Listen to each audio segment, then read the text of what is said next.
Welcome to the HBCU season kickoff presented by Allstate. I'm Lyles Jr., joined by Jay Walker and Tiffany Greene, back to kick off another exciting season of HBCU football on the ESPN family of networks.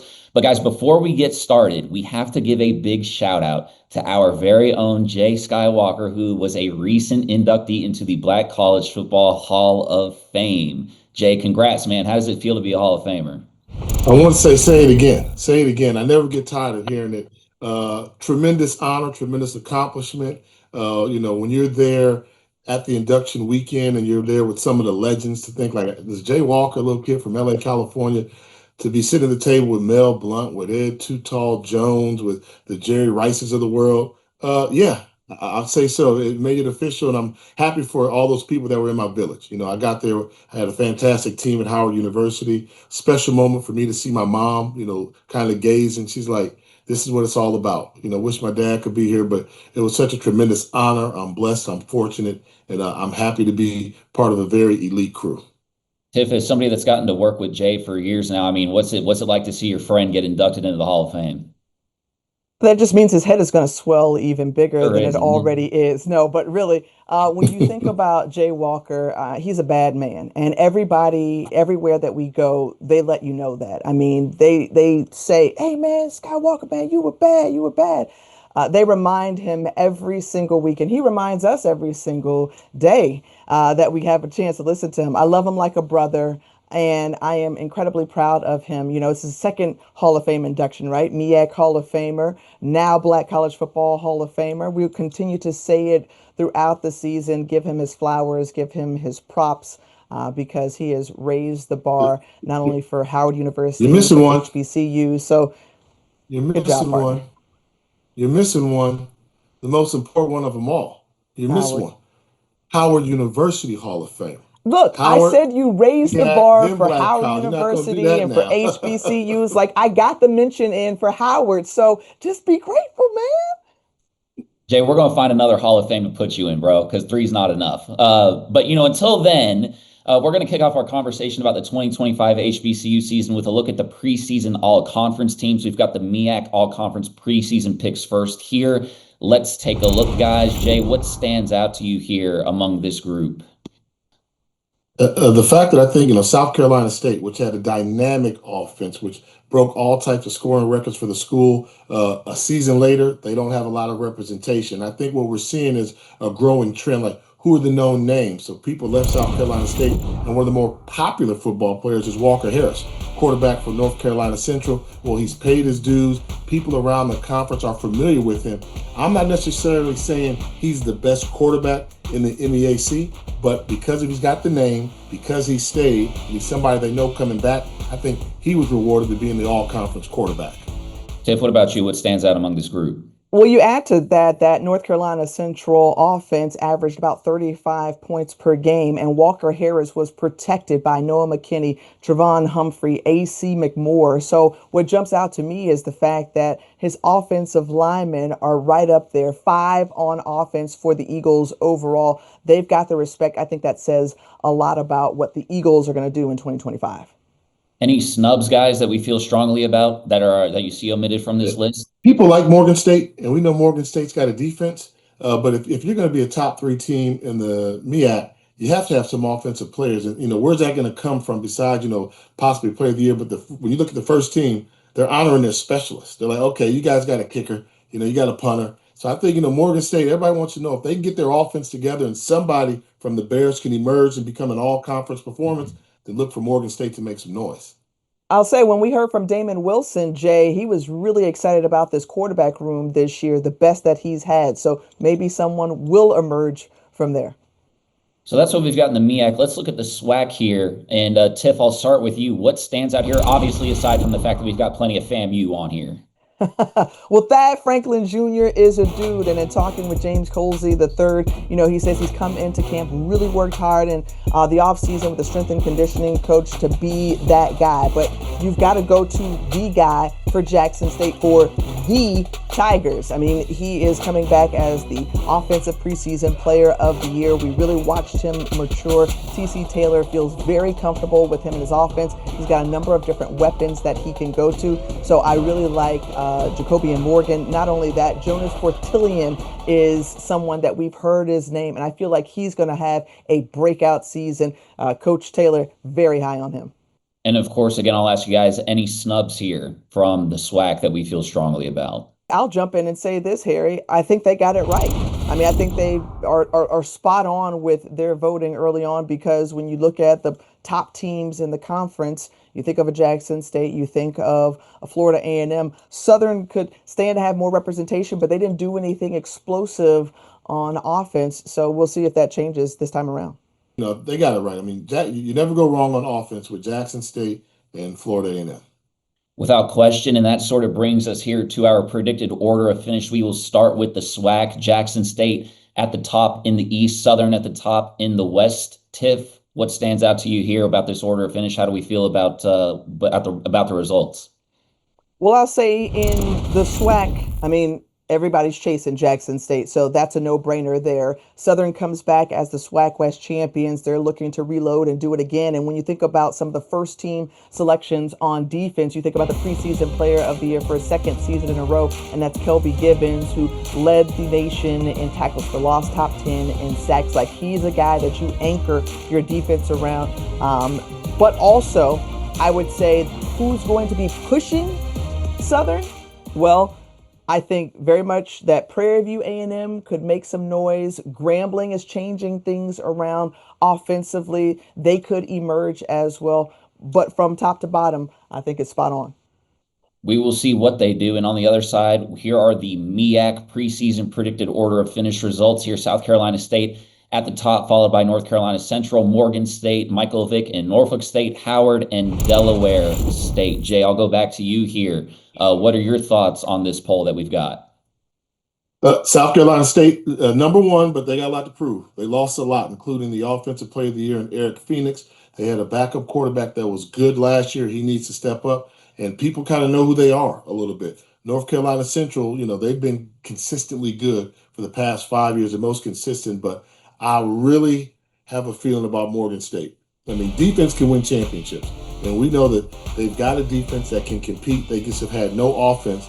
And keep in mind, over the last 2 seasons, Damon Wilson has managed to win a non-conference game against a ranked team from a higher-rated conference in the CAA. So if he can keep that going, that trend going, along with some offense, they can compete. And then the Michael Vick factor, who knows? Anything can happen when you've got such a small conference and they're talented top to bottom. Tiff, did the voters get it right here? Well, I'll add to that. I think they did. But, they were really undecided, because when you think about 2 first place votes separating South Carolina State and North Carolina Central, I mean, it was a race to the finish because of the uncertainty of what Chennis Berry has coming back on offense, known quantity that is North Carolina Central. And when you look at the MEAC week in and week out, during conference season, there is just no room for error. But what makes it so exciting is that it is a 4-team race this year, I do believe. And Morgan State is that team that we've been waiting for them to get over the hump. We've been waiting for them to take that next step. And we know Eric Hunter, preseason Defensive Player of the Year, high hopes, NFL prospect. We know what he can do defensively. But like Jay said, what does the offense have in store? Damon Wilson, as I mentioned earlier, very confident with that bunch. So, I think, too, Norfolk State is going to sneak in a win that could potentially shake things up in the MEAC running. It'll be interesting to see. There are certainly not a shortage of storylines to follow this season, both with teams and players.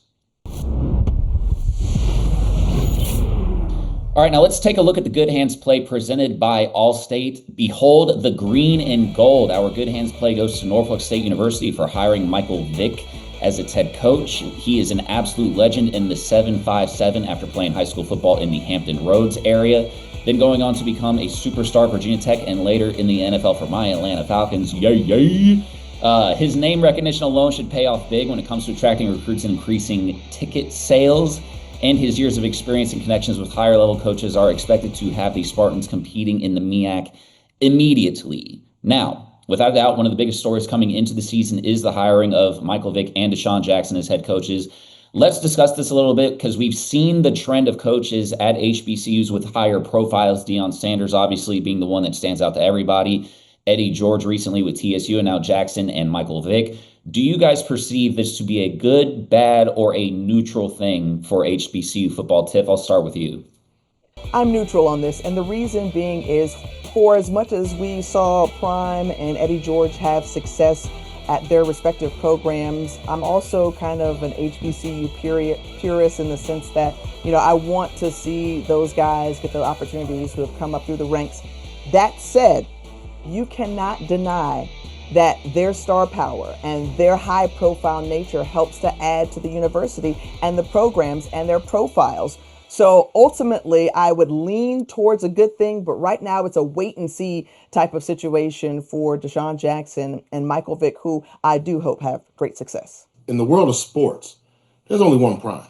I mean, there's only been one prime time in all sports, pro, college, whatever. And that prime effect carries on. Can you find that lightning in a bottle again? I don't know. And I think that's the question everybody wants to see. We've had former NFL players come and have an impact. I mean, my coach at Howard University, Steve Wilson, went from the NFL to become the head coach, and we had success, but people don't talk about him. We've had former players. Doug Williams was a star power guy at Grambling. Was he prime? No, and he did successful things there. But I do think that the trend of bringing somebody that's completely outside of the HBCU world, that part is a little troubling because you've got guys that have played HBCU football that try to get coaching, don't get that opportunity these other guys are getting. So is the star power there? It's there. I mean, we're going to be there with Michael Vick's home game, to his home opener. We'll be there when he coaches against Deshaun Jackson there. The star power is there. But at the end of the day, I'm judging it by what you do for character of men.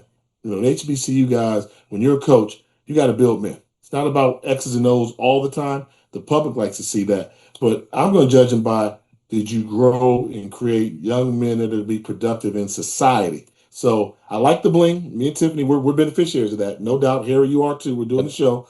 But at the end of the day, there's something there that's troubling if we're not going back to our HBCU roots to get these type of folks. Without question. And I think, Tiff, to your point, prior to even Prime, right? Like, hey, we're watching the Bayou Classic in my house, every year. That was before him, and it'll be after him, and after Michael Vick and Deshaun Jackson, everybody.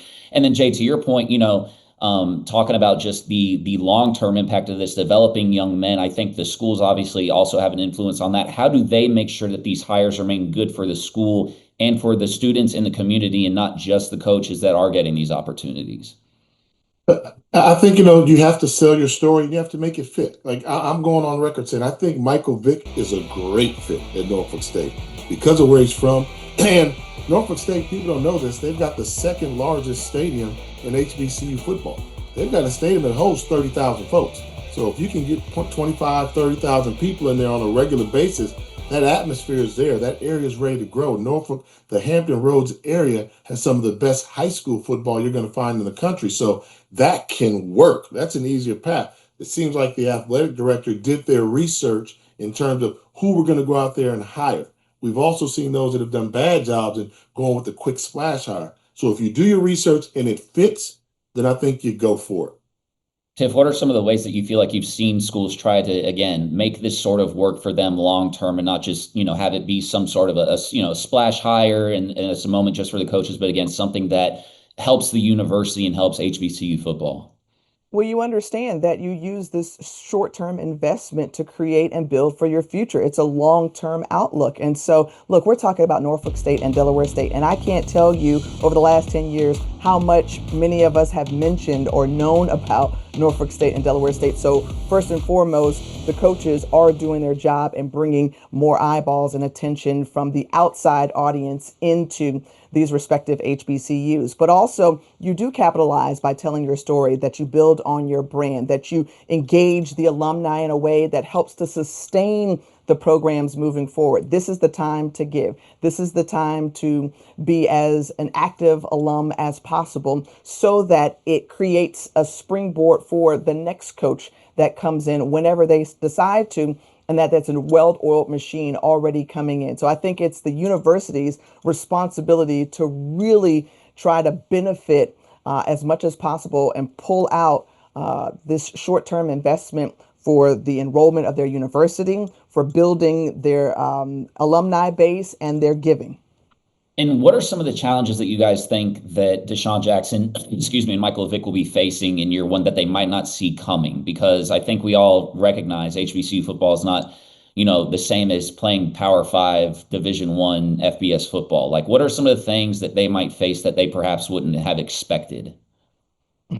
Well, I'll say what everyone knows, right? The funding is different. So the money that's being tossed into an FBS program as opposed to an FCS program is naturally going to be different, and that's across the board. But also, I think for Deshaun Jackson, he's an hour and a half away from Philly where he played, but Dover is a little bit more isolated. So how do you get the best of the best athletes to come up your way? I think that's a big one. And then the expectations. I think they're used to the expectations, but the fan bases from these HBCUs are going to be all the more engaged. There's going to be a whole lot more chatter. And sometimes, your own can be pretty tough on you. So how do you, handle the criticism and this constant need and expectation for you to win and win right now? I think for Michael Vick, it's just that, like, he sets his own benchmark as to where he wants to go, because there is this innate feeling like, yes, he is going to be successful.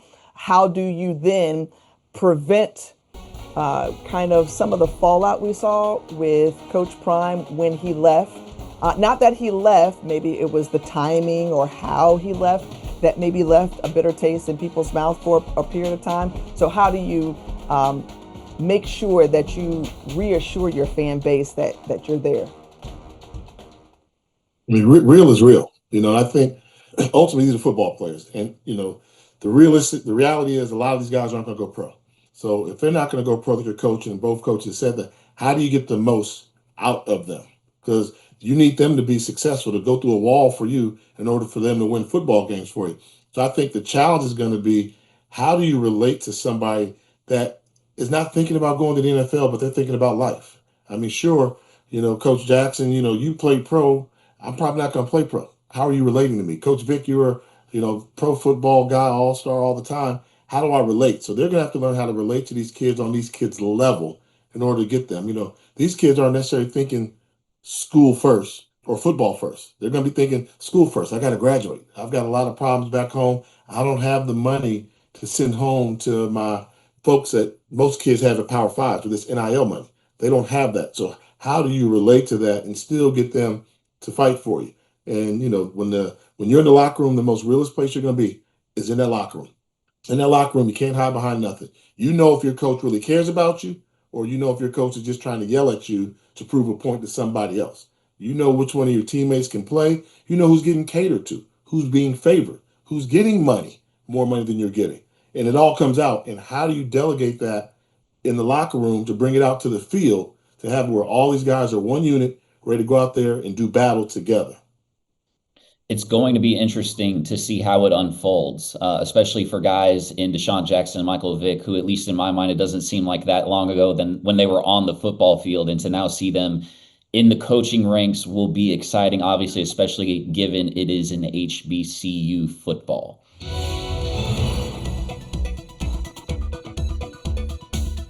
Now, not only is Jay Walker a newly minted Hall of Famer, he's also our residential financial guru. So we're going to take a look at some teams and players around HBCU football and let Jay tell us if he would buy or sell on that stock. Jay, let's start with Southern's chances at the SWAC title. Are you buying or selling that? I'm going to buy, but I'm going to buy that they have a chance to win it, because they did win the West last season. Can they do it again this season? They're predicted to do that. So if they do that, then they've got a chance to win the SWAC, because they'll make it to the SWAC championship game. So I think, you take some money there and you put a little investment there in Southern University. They're playing for some pride. I'd buy Southern University. Now, North Carolina Central, are we buying or selling them? Well, if you're a good stock guy, you buy certain things, sell certain things. But also, nothing wrong with holding on to your position. You just don't sell for a profit. I think North Carolina Central's a good, solid stock. It's a blue chip. It's going to pay a dividend for you somewhere down the road. If they don't make it to the Celebration Bowl, they're also good enough to possibly make it to the FCS playoff. So I'd hold on to North Carolina Central. It should be in your portfolio already. Now, next we've got TC Taylor as a head coach. Are you buying or selling on TC? I'm going to buy high, and I'm going to buy low, and I'm going to keep on buying. Do what they call dollar cost averaging. Buy that stock every month. Keep investing in that program. It's more than TC Taylor. It's the athletic director, Ashley Jackson, that's getting stuff done there. So I would continue to buy Jackson State. Acquire as much shares as you can. They're not going anywhere anytime soon. And we'll stay there with their chances to repeat as Celebration Bowl champs. Are you buying or selling Jackson State there? Can I do a coin flip on that one? but you have to say yes. He's gonna give it to me already. I mean, I called him by the wrong last name. It's athletic director Ashley Robinson will give me the business if I announce that they're going to repeat. Not only he, but the rest of the DI Love Nation, Jackson State. Right now, they deserve to be the one that I would buy their chances of repeating as HBCU national champions. And while we're determining the success of others, let's go to Coach Vick's chances of success in year one. Are you buying or selling that? And what does that success look like? I'm buying that. It's a penny stock right now. You know, you buy it at a penny right now, and that penny turns into a nickel, and the percentages are off the chain. Norfolk State didn't do much last year. They've got some hype behind them. Penny stocks are very volatile. They go up and down, but I would buy his chances long-term for Michael Vick and what they're trying to do at Norfolk State. And we'll stick sort of on a similar subject there, obviously, with Deshaun Jackson. What are the chances of his success in year one? Are you buying or selling that? Ooh, you're mean, but I'm going to do what they call a short sale. I'm going to do a short sale. Short sales mean you expect it to go down before it goes back up, and you're only going to lose so much. So I'm going to do a short sale because they're investing in facilities, but you're not going to see the ramification of that for a couple of years right now. So they may take a little drop, and then they may shoot through the roof. So I'm going to short sell Delaware State football and Deshaun Jackson.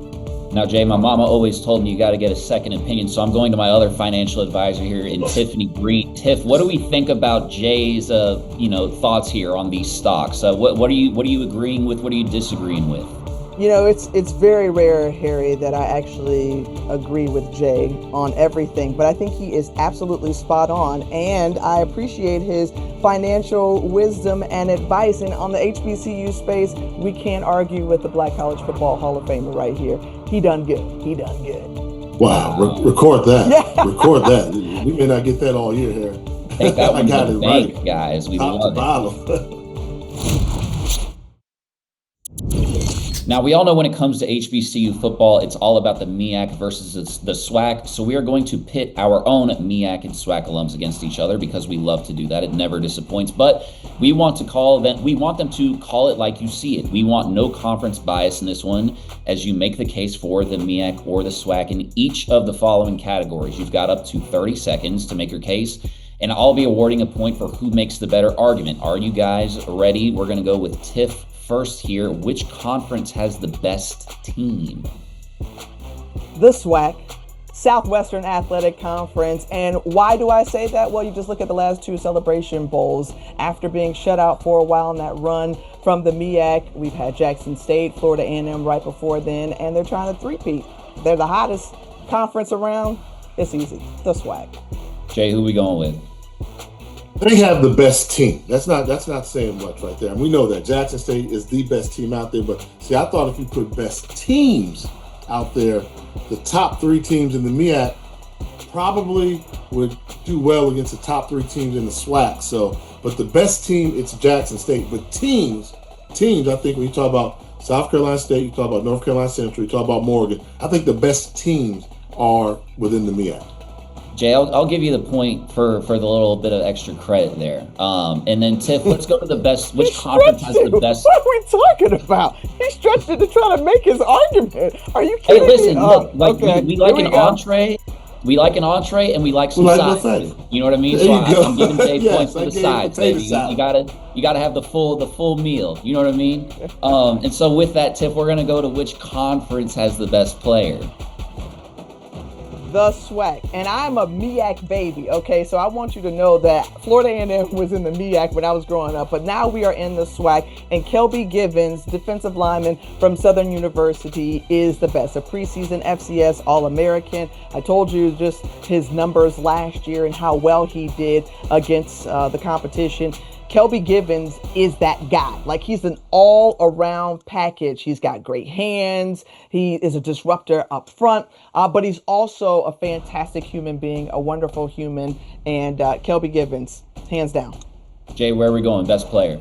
I hate to keep diving. Kelby Givens is that, but then I got to say, we're talking best player, we're talking about best pro prospect, right? And Kelby Givens is nationwide. We're going to be pushed for him for the Peyton Award, but you talk about Eric Hunter from Morgan State University, who's in the MEAC, who's got scouts raving, and also, and Tiff, help me out, the defensive back from South Carolina State was really, really Malcolm good. Reed. Oh, no. From South Carolina State is this year. Is it? Yeah. Is it South Carolina State, or am I thinking of North Carolina Central? North Carolina Malcolm Central. Reed is a kid. Malcolm Reed from North Carolina Malcolm Central, Reed probably got the best pro potential. So with that being said, we talked about Eric Hunter having a high upside NFL prospect. We talked about Malcolm Reed. They love him, a 6'2" cornerback with range. It's going to be a high draft pick. I got to go back MEAC. 2 for 1. 2 for 1. We like more. I'm going 2 for 1. Kelby Givens may be the best college player out there right now. We hope he has success in the NFL. But right now, the MEAC's got 2 guys that are lined up saying NFL all day. And I got to go with Tiff here because, Jay, I can't have you stretching the rules twice. Otherwise, my aunt's going to hear about it. So point Tiff on that one. And let's go to best coach. Jay, I'm going to come back to you. Who has the best coach? The best coach in HBCU football is T.C. Taylor. It's Jackson State. It's T.C. Taylor. It's Jackson State.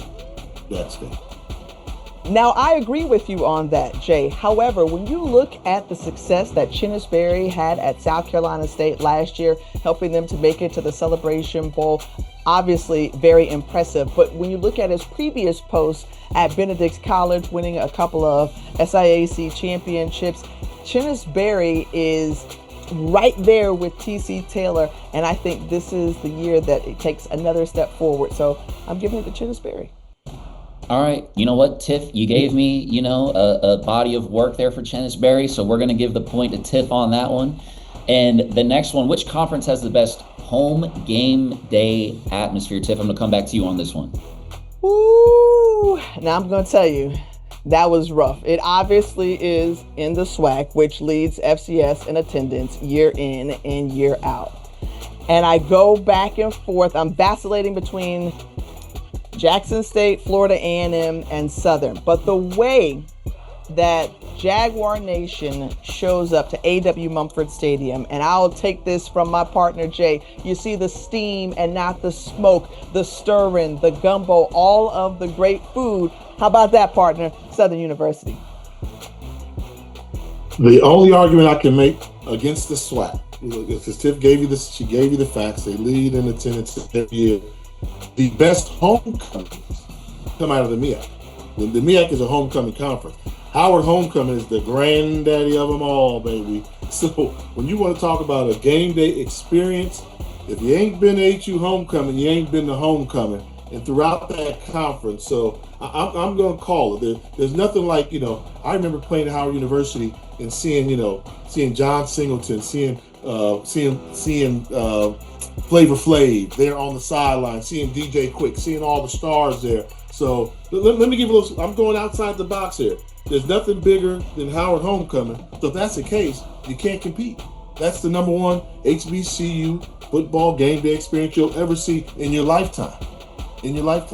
Absolutely not. You are clearly stretching it, Jay, because the question mark was, do they even show up to the game? Are they stuck on the yard? Are they picking it in the capital city?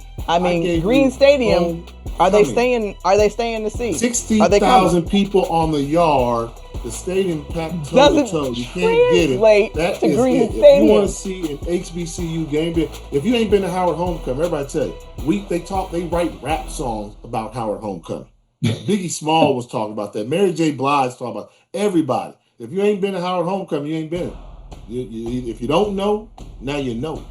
That's one time in a football season. When you go anywhere in the SWAC, you see that every Saturday, period.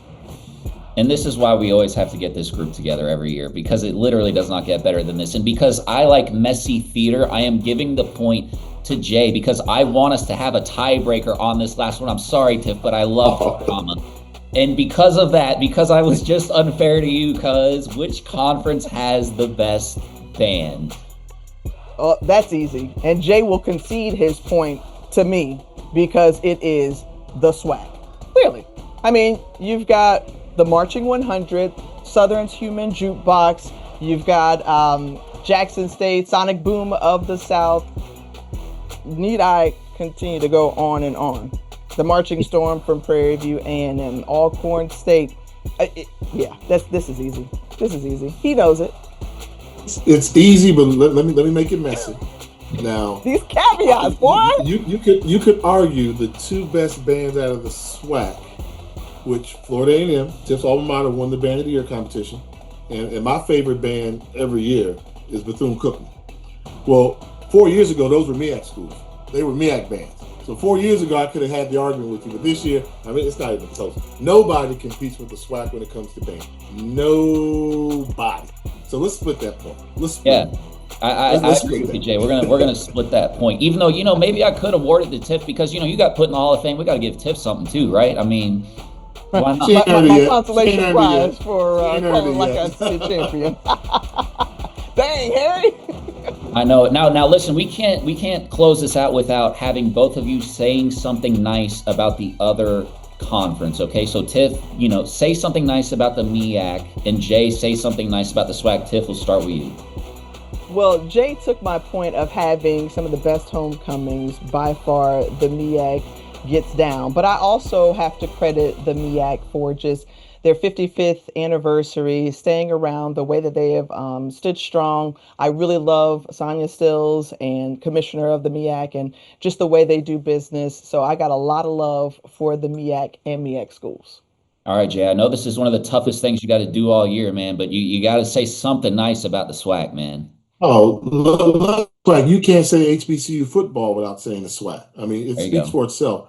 The four biggest awards in FCS football: the Eddie Robinson Award to the Coach of the Year after the SWAC. You got the Jerry Rice Award for the Freshman of the Year FCS football out of the SWAC. The Walter Payton Award for the Best Player of the Year out of the SWAC. The Deacon Jones Award, the Buck Buchanan Award out of the SWAC. SWAC is legendary, but let's give credit to Commissioner Charles McClellan and the job they're doing. Their future is even bright. If you're asking me buy, sell, or hold on the SWAC, I'm buying in a major way. SWAC is doing it. And also want to give a shout out to some of their academic programs they've got. Prairie View A&M with their engineering program, Alabama A&M with the job they're doing, Florida A&M with their pharmacy program. It's more than football, so nothing but love for the SWAC. And you can't say HBCU football without saying SWAC.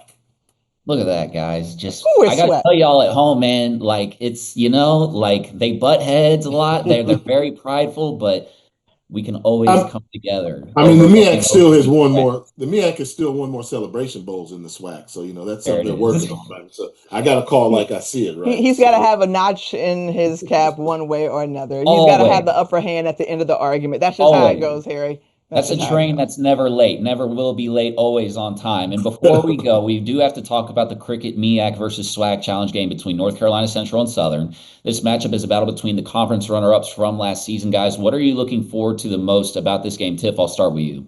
Well, you just said it right there, Harry. These two teams were one win away from making it to the Cricket Celebration Bowl. And so for Southern, that's what they're preaching, that they can start in Atlanta and end in Atlanta.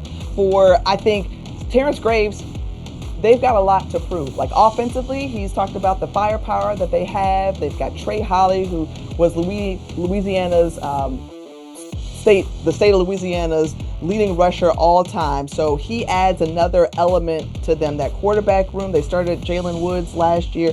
They're going to pump that up. So I am excited to see what Southern can produce on offense, but they've got to win it in the trenches. Why? Because you go against a North Carolina Central team that is very experienced. We've talked about the Eagles, the success of Trey Oliver all throughout. I'm just ready to see it unfold on the field because Central always is a perennial contender and they always bring it. I'm going to know early on. I want to see who's going to win the Battle of Atlanta. Who's going to take over? Because North Carolina Central has played in the Cricket Celebration Bowl. Their fans know what to do when they get to Atlanta. Southern has not been to Atlanta in quite a while. They're the best traveling fan base in HBCU sports. Are they going to show up in Atlanta? That's what I want to know. And that could be a good battle. Who's going to sell out more of their seats? And it could be toe to toe. That's the battle I want to see right there. It's definitely going to be a great showing, guys. And that's all we've got for today. I'm glad we got to do this again. It's always fun. Make sure to stay tuned into HBCU football all season on the ESPN family of networks. For Jay Walker, the Hall of Famer, and Tiffany Greene, I'm Harry Lyles Jr. Thank you for watching the HBCU season kickoff presented by Allstate. We'll see you later.